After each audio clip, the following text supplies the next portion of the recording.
یہ سب کچھ اللہ کرتا ہے، تو کیا اللہ کے ساتھ کوئی اور معبود بھی ہے؟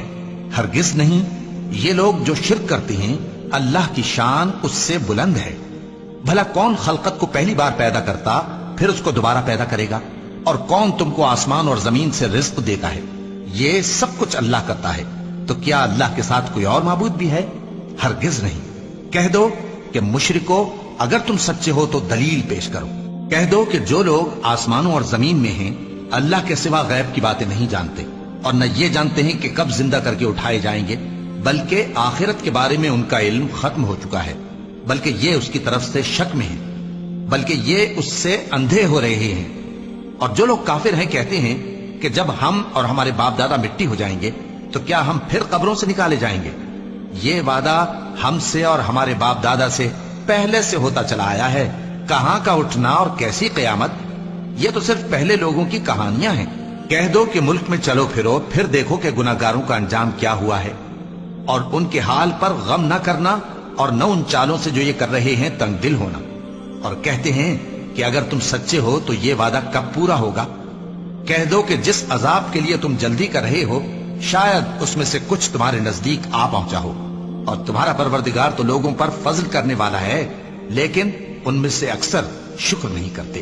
اور جو باتیں ان کے سینوں میں پوشیدہ ہوتی ہیں اور جو کام وہ ظاہر کرتے ہیں تمہارا پروردگار ان سب کو جانتا ہے، اور آسمان اور زمین میں کوئی پوشیدہ چیز نہیں ہے مگر یہ کہ وہ ایک کتاب روشن میں لکھی ہوئی ہے۔ بے شک یہ قرآن بنی اسرائیل کے سامنے اکثر باتیں جن میں وہ اختلاف کرتے ہیں بیان کر دیتا ہے، اور بے شک یہ مومنوں کے لیے ہدایت اور رحمت ہے۔ تمہارا پروردگار قیامت کے روز ان میں اپنے حکم سے فیصلہ کر دے گا، اور وہ غالب ہے، علم والا ہے۔ تو اللہ پر بھروسہ رکھو، تم تو صاف حق پر ہو۔ کچھ شک نہیں کہ تم مردوں کو بات نہیں سنا سکتے، اور نہ بہروں کو جبکہ وہ پیٹ پھیر لیں آواز سنا سکتے ہو، اور نہ اندھوں کو گمراہی سے نکال کر رستہ دکھا سکتے ہو۔ تم تو انہی کو سنا سکتے ہو جو ہماری آیتوں پر ایمان لاتے ہیں، پھر وہ فرما بردار ہو جاتے ہیں۔ اور جب ان کے بارے میں عذاب کا وعدہ پورا ہوگا تو ہم ان کے لیے زمین میں سے ایک جانور نکالیں گے جو ان سے باتیں کرے گا۔ یہ ہم اس لیے کریں گے کہ لوگ ہماری آیتوں پر ایمان نہیں لاتے تھے۔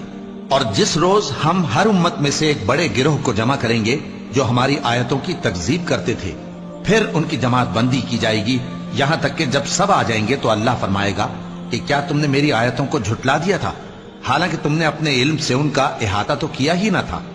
بھلا تم کیا کرتے رہتے تھے؟ اور ان کے ظلم کے سبب ان کے حق میں وعدہ عذاب پورا ہو کر رہے گا تو وہ بول بھی نہ سکیں گے۔ کیا انہوں نے نہیں دیکھا کہ ہم نے رات کو اس لیے بنایا ہے کہ اس میں آرام کریں، اور دن کو روشن بنایا ہے کہ اس میں کام کریں؟ بے شک اس میں مومن لوگوں کے لیے نشانیاں ہیں۔ اور جس روز سور پھونکا جائے گا تو جو لوگ آسمانوں میں اور جو زمین میں ہیں سب گھبرا اٹھیں گے، مگر وہ جسے اللہ چاہے، اور سب اس کے پاس عاجز ہو کر چلے آئیں گے۔ اور تم پہاڑوں کو دیکھتے ہو تو خیال کرتے ہو کہ مضبوط جمے ہوئے ہیں، مگر وہ اس روز اس طرح اڑتے پھریں گے جیسے بادل۔ یہ اللہ کی کاریگری ہے جس نے ہر چیز کو مضبوط بنایا، بے شک وہ تمہارے سب افعال سے باخبر ہے۔ جو شخص نیکی لے کر آئے گا تو اس کے لیے اس سے بہتر بدلہ تیار ہے، اور ایسے لوگ اس روز گھبراہٹ سے بے خوف ہوں گے۔ اور جو برائی لے کر آئے گا تو ایسے لوگ اوندھے منہ دوزخ میں ڈال دیے جائیں گے۔ تم کو تو انہی اعمال کا بدلہ ملے گا جو تم کرتے رہے ہو۔ کہہ دو مجھ کو یہی ارشاد ہوا ہے کہ اس شہر مکہ کے مالک کی عبادت کروں جس نے اس کو محترم بنایا ہے، اور ہر چیز اسی کی ہے، اور مجھے یہ بھی حکم ہوا ہے کہ میں فرما بردار رہوں، اور یہ بھی کہ قرآن پڑھا کروں۔ اب جو شخص راہ راست اختیار کرتا ہے تو اپنے ہی فائدے کے لیے اختیار کرتا ہے، اور جو گمراہ رہتا ہے تو کہہ دو کہ میں تو صرف خبردار کرنے والا ہوں۔ اور کہو کہ اللہ کا شکر ہے، وہ تم کو عنقریب اپنی نشانیاں دکھائے گا تو تم ان کو پہچان لو گے، اور جو کام تم کرتے ہو تمہارا پروردگار ان سے بے خبر نہیں ہے۔